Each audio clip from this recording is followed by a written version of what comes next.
It started subtly, like a missed meal. A faint, hollow ache in my stomach that I'd dismiss with a granola bar or an extra glass of water. But then the pangs grew teeth. They became ravenous, annoying, desperate hunger that would strike without warning. I could have just finished a 3-course meal, feeling full and content, and suddenly, it would hit me a starvation so profound it made my vision swim and my knees buckle. My doctor was stumped. I had every test imaginable, blood work, endoscopies, scans that mapped my insides in ghostly detail. Everything came back normal. Maybe it's stress, he suggests, scribbling a prescription for something to calm my nerves. I nod, take the pills, and go home to eat a meal meant for a family of 4, only to feel that monstrous emptiness clawing its way back an hour later. I was eating constantly, but I was wasting away. My clothes hung on my frame, and dark circles bloomed under my eyes like bruises. The hunger had a personality. It wasn't just a physical sensation. It felt alien, demanding. Sometimes it craved things I hated. I've always despised fish. The smell alone makes me gag. Yet one Tuesday, I found myself in the grocery store, mesmerized by the glistening salmon fillets on ice. I bought one, cooked it with trembling hands, and devoured it raw, right out of the pan. The satisfaction was immediate, but it wasn't mine. It was like I was a passenger in my own body, watching someone else enjoy a meal. The moment the craving was satisfied, my own disgust returned, and I barely made it to the bathroom in time. I started keeping a food journal, not of what I ate, but of what the hunger wanted.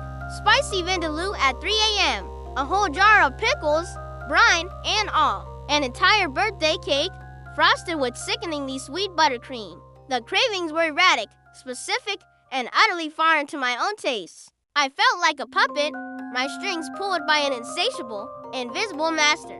My life shrank until it was just me and the hunger. I lost my job because I couldn't focus.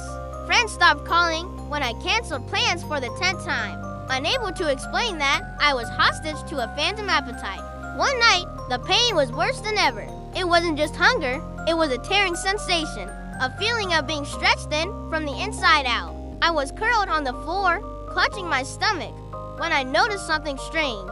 A faint, silvery shimmer on my skin, like a heat haze. I held my hand up to the dim light. For a split second, my hand became translucent. I could see the faint outline of my bones, the web of veins, and something else.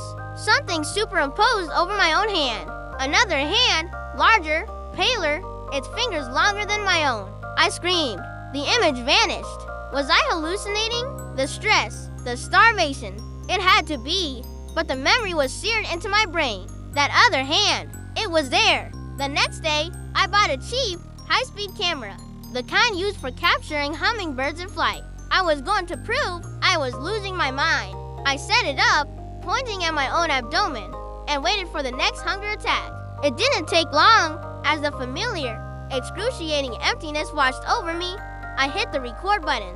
I ripped on the floor for what felt like hours. When the episode finally passed, I felt drained, hollowed out. I barely had the strength to get up and check the footage. I loaded it onto my computer, my heart pounding against my ribs. I slowed it down, frame by frame. At first, there was nothing but my own spasming body. Then, for a fraction of a second, the shimmer appeared. And then I saw it. It wasn't a hallucination. My body flickered, and in that flicker, another form was visible. It was a man. He was sitting, hunched over, his shape occupying the same space as mine. He was gaunt, emaciated, his face a mask of pure agony. His mouth was open in a silent scream. As I watched, mesmerized and horrified, the image flickered again. This time, he was at a table, a grand feast spread before him. He was stuffing food into his mouth with desperate, greedy hands. A steak, a loaf of bread, a wedge of cheese. It was the exact meal the hunger had demanded from me 2 days ago. I scrolled through the footage.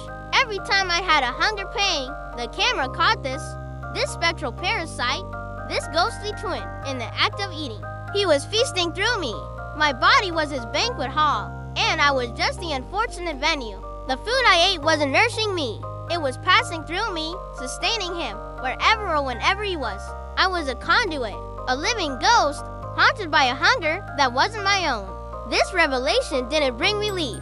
It brought a new, more profound horror. Who was he? Was he a ghost? A being from another dimension? A glitch in the fabric of reality?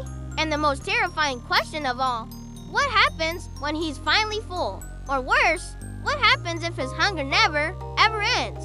I looked at my own reflection in the dark screen. My face was skeletal. My eyes were wide with the terror that had finally found its name. I was being eaten alive from the inside out by a man I never met. His hunger was my slow, agonizing death sentence. I started to experiment. If I was his vessel, could I fight back? I tried to starve myself, to deny him. The pain was biblical. It felt like my organs were being twisted into knots, my bones ground to dust. I passed out after 2 days, only to wake up with crumbs on my lips and an empty bread bag on the floor. My body had taken over, a desperate puppet acting on its master's commands. I had no control, so I tried the opposite. I ate. I ate until I was sick, forcing down food past the point of fullness, trying to satiate the beast. I'd feel a momentary peace, a quiet stillness inside me, and in those moments, I checked the camera. The man would be slumped in his chair, a look of blissful contentment on his face.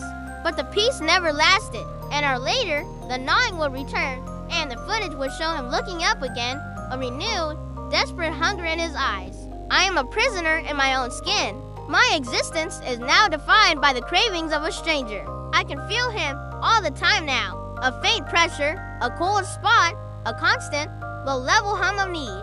Sometimes, when the hunger is particularly bad, I think I can hear his thoughts. Not in words, but in raw, primal emotion, desperation and agony, and a bottomless, endless gluttony. He doesn't know I'm here. Or if he does, he doesn't care. I am simply a means to an end, a plate from which he dines. I don't know how much longer I can survive this. I'm a ghost in my own life, fading a little more each day, while the spectral man inside me grows stronger with every bite. I'm sharing my body with a ravenous void, and it is slowly, methodically, devouring my world. The hunger isn't mine, but the wasting, the pain, the horror, that is all mine. And I am so tired of being hungry.